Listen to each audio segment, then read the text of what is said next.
one of my favorite people on the planet, not just to watch, but just to chat with. He's on the Mercedes-Benz Vans phone line, making his way east, or about to, for Game 3 that's going to be on Wednesday night on ABC between the Celtics and the Warriors. It's now a best of 5 in the NBA Finals. The great Stephen A. Smith here on the Rich Eisen Show. How you doing, Stephen A.?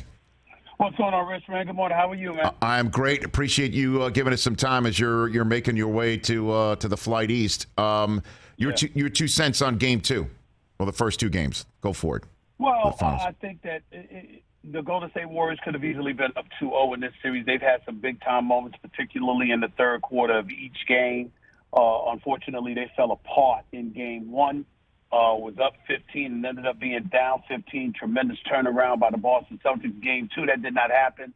They recognized that their backs are against the wall. Boston Celtics, you can't go down 0-2 to the Boston Celtics and expect to win a series against them, because they're not going to lose 4 and 5 games. They haven't lost back-to-back games in the postseason yet. And so when you look at it from that perspective, there was an elevated level of urgency. Draymond Green played like that, antagonizing folks the way that he did and being as ferocious on defense as he's ever been. Steph Curry did his thing. Jordan Poole came off the bench and helped. And ultimately, for some inexplicable reason, the Boston Celtics can't seem to get their act together in the third quarter, and it came back to haunt them. This series is tied 1-1. Well, I mean, just in and of itself, Stephen A., Draymond resting his legs atop Jaylen Brown and then kind of tugging on his shorts is not an ejectionable offense, but it might be worthy of a double technical, as Van Gundy pointed out during the broadcast, which would have, with 1T already on the docket for Draymond, ejected him from the game. Do you think the officials should have done that last night? I don't think they should have done that. I don't think they should have done something that would have led to him being ejected.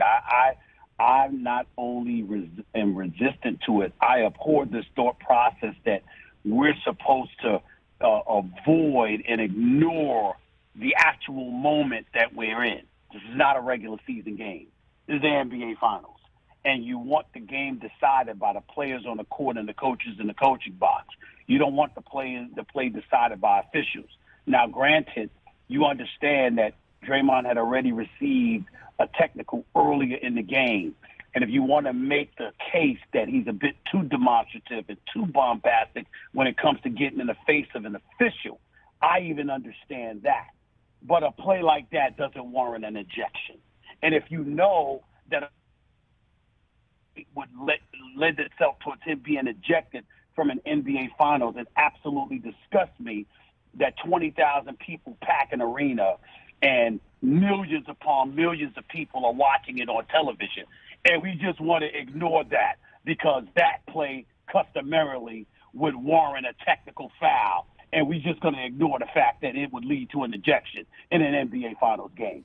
I think it's utterly ridiculous that people have that kind of attitude. They want to act like all things are equal and every moment in the same when you damn well know better. Well, I mean, but how many times, if he did it a third time, then, you know what I mean? Like at some point, though, there has to be some sort of repercussion, don't you think, Stephen A.? I think there has to be. Well, that says Rich Eisen.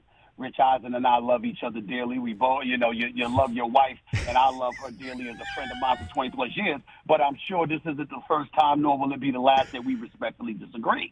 The reality of the situation is that with that particular play, I don't care if it happened 20 times.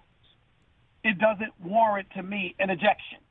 If you gave me the same scenario with the same exact play that took place, I'm more receptive to a referee saying, all right, I've had enough because you're constantly screaming in my face, rubbing your body up against mine and imploring me to see things the way that you see it, and you won't stop. To me, that warrants more of an ejection than the actual play against Jaylen Brown.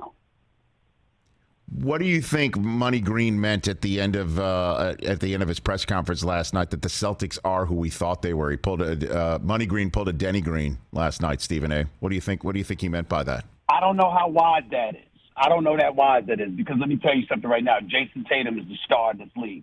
He hasn't played like one as of yet, but he is. Jaylen Brown is a star as well. This brother can play some basketball, and their defense is real. It's not fake. It's not phony. It's a legit elite defense in the National Basketball Association. So if he said that about a team that simply tried to outscore the Golden State Warriors and didn't take defensive prowess into account, I get where he's coming from. But Boston has lockdown capability. And when you consider the way they have Klay Thompson struggling, that with the exception of Jordan Poole getting off in the third quarter, they've held him in check. Mm-hmm. And they certainly haven't allowed Draymond Green to be some offensive juggernaut. I think it's kind of dangerous for him to say that, but he is a three-time champion. This is his sixth appearance in an NBA Finals. Mm-hmm. If anybody has earned the right to display such bravado, it's him. Stephen A. Smith, a few minutes left with him before he hops a flight to Boston for Game 3. That'll be on Wednesday night on ABC. And he and Wilbon and Jalen Rose and Greeny and Magic Johnson. That was a terrific ad. You can check him out every single pregame and mid-game, halftime, and afterwards right here on the Rich Eisen Show. So how do you see the next 5 games playing out? Best of 5, Boston's got home court advantage. Do you think they can pull this off, Stephen A.? I think we come back to Golden State next week for Game 5 with this series tied 2-2. I think a best of 5 will intensify to a best of 3. I have the Golden State Warriors winning this series in 7 games, but I did say it was a pick'em series to begin with because I happen to firmly believe that the Boston Celtics are an elite team because of their defensive prowess, and if Golden State doesn't get its act in order, they could lose this series. Klay Thompson shoot 4 of 19. That's unacceptable. That's not going to cut it. That's not going to get it done. And I think that we all know that. And so it's one of those situations where I look at Boston, I respect them for being a legitimate bona fide threat that they are, but I still firmly believe that the Golden State Warriors should be the team that gets it done because of their championship experience and because of Mr. Steph Curry, who I think will capture his first NBA Finals MVP honors when all of this is said and done. Okay, so how do you just take the other side of that? See the Celtics pulling it off. How do you see that being possible? If they continue to neutralize Klay Thompson and Jordan Poole, they can win this series. The role players are going to be pivotal. I get all of that. But in the end, it comes down to Klay Thompson and Jordan Poole and how much assistance they're going to give to a Steph Curry. Because at some point in time, just like Boston was able to neutralize Steph Curry in Game 1, where he comes out, he drops 6 threes and scores 21 points in the first quarter, and then is held to 13 points for the rest of the game. Just like they figured him out over those last 3 quarters, they could potentially do that again. And if that happens, Klay Thompson and Jordan Poole are going to have to step up. And if they don't, Boston can take these guys. Stephen A. Smith, a couple more minutes left with him here on the Rich Eisen Show. I have not spoken to you since the Lakers made a move in the direction of Darvin Ham. The report this morning from Shams Charania saying that it looks like Rasheed Wallace might join him on his coaching staff. What do you think of the hiring of Ham for the Lakers, and what do you think they need to do from this moment forward with LeBron and the rest of that roster, Stephen A.? I love that because what you're doing, you're having a coach, first of all, from a physical perspective, don't even think about pushing Darvin Ham around. Not that they would anyway because they're professionals, but don't even think about that not happening because that's not going to happen. They're not going to push him around. This guy, he's a massive individual. He's earned the right to get this opportunity. I'm happy for him. I was a bit apprehensive about it only from the standpoint that he's a first-time head coach. And considering all the news that has percolated out of the Los Angeles Lakers as an organization and how you have folks interfering with what the coach actually wants to do, you certainly thought that they would hire a stronger mind that wouldn't allow that kind of stuff to happen. But they swear that's not going to happen in the future. That anybody who thought that way about them is not going to have a reason to think about that moving forward. And as a result, they feel the way that they feel. Fair enough. I think adding a guy like Rasheed Wallace to the coaching staff, considering what I know he knows about the game of basketball, combined with how his personality is, how much respect he garners from the contemporary player, and how he can get in their face if necessary, along with retaining Phil Handy, who doesn't get enough credit for his player developmental skills, along with his basketball acumen. I think their staff is going to be pretty strong, and I think that that's going to help them overcome a lot of the maladies from last season. So I don't really have a problem with their coaching staff. I have an issue with their roster. Anthony Davis, you don't know how healthy he's going to be. Russell Westbrook doesn't appear to be the ideal fit for them. And as a result, they need to make some moves. Whether they'll be able to remains to be seen, because you don't have people wanting Russell Westbrook, even though he's approaching the last year of his deal at $47 million per. You don't have people that are too keen on grabbing him. That could all change in a matter of months, and we know that. But it really comes down to me, LeBron James and Anthony Davis. How healthy are they? If those two guys are healthy, they can get you to the postseason. And then from there, you take it from there. Last one for you, Stephen A. You could take the Nets or the Sixers as the team to be the Eastern Conference favorites next year. Those are the only two. Which one would you take, Stephen A? Easily Brooklyn.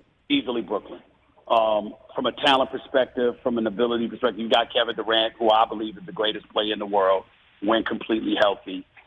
We all know that Kyrie Irving is a showstopper. And Ben Simmons is an elite defensive player. The season before last, he was my vote for defensive, because I have a vote. He was my vote for defensive player of the year. I say all of that to say, obviously, Ben Simmons and Kyrie Irving are anything but reliable. Ben Simmons is a complete different case altogether. We don't even know if he's going to play again, to be quite honest with you. We don't know what his mental health situation is like. And in the case of Kyrie Irving, this guy's a showstopper. He's box office. He's worth $50 million a year, as far as I'm concerned, in today's NBA economy. But I would never, ever give him more than a 1 year at a time deal. He cannot be trusted to show up to work. I said this before publicly, and I'll say it again. Rich Eisen, my hand to my heavenly Father, I swear this to you. Yes. When Ukraine got bombed by Russia, I actually thought that Kyrie Irving was going to use that as an excuse to skip work. That's who he is. He's done it before. Remember, this is the same guy that skipped work because he was traumatized by the riots at the U.S. Capitol. When everybody else in America had to show up to work, Kyrie Irving took time off. This guy's a professional at skipping work. He finds reasons not to show up to work. It's not that he doesn't want to put in the work. He just wants to show up when he wants to show up. If practice is at 10 a.m., he wants to show up at 12 noon. If the game is at 7:30, damn it, why can't it be at 5:30? If a game is on a Thursday, damn it, why can't it be on a Friday? That's who he is. He's not going to – that's who he is. And so for me, the only thing that you can trust about him is that he'll care enough about his money to show up to earn it. If you know it's guaranteed, he might throw a monkey wrench in that. But from a talent perspective, no question, Brooklyn is head and shoulders above Philly. And I would trust Kyrie's talent and Ben Simmons' talent more than James Harden's talent at this stage in his career because of that hamstring injury he's never fully gotten over, and plus age and attrition. Stephen A., safe travels. Really appreciate the time. Always, as you know. No problem, my man. I cherish it. No problem, buddy. Be safe. I love watching you the rest of this series and beyond. Thanks for the time. Appreciate it. All right, my brother. We'll talk soon. The one and only Stephen A. Smith here on the Rich Eisen Show as he gets ready to head off. Hey, you watched all the way to the end. Thanks for that. Watch more right here.